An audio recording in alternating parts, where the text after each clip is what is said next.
ગુજરાતમાં પણ હાલ ઠંડીનો ચમકારો વધ્યો છે, જેમાં છેલ્લા 2 થી 3 દિવસથી રાજ્યમાં ઠંડા પવનોએ જોર પકડ્યું છે।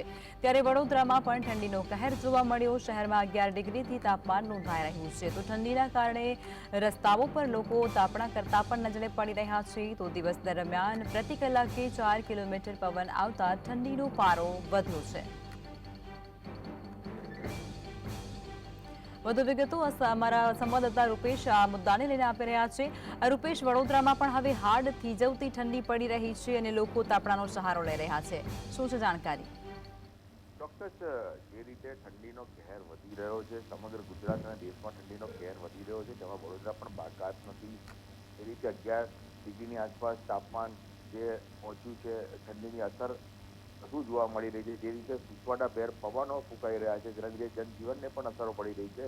લોકો પણ વહેલી સવારથી જે ઠંડીથી બચવા માટે તાપણા કરવા મજબૂર બન્યા છે। જે રીતે પવનો ફૂંકાઈ રહ્યા છે, પવનનું જોર વધી રહ્યું છે, તો આ જે ડિસેમ્બરના મંથના અંત સમય સુધી આ કહેર યથાવત રહે તો નવાઈ નહીં। રૂપેશ, ઠંડી સામે જજુમવા લોકોની કેવી તૈયારી? કારણ કે હવામાન વિભાગે જે પ્રમાણે આગાહી કરી છે, ઠંડી હજુ વધી શકે છે।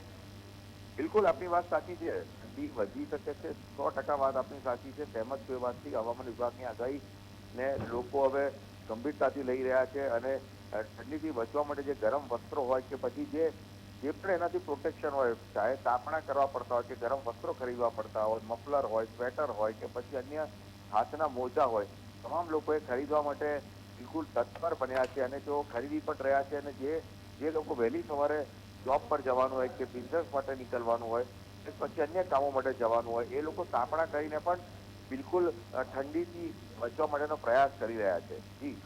જી રૂપેશ, જોડાયા અને જાણકારી આપી તે બદલ આભાર।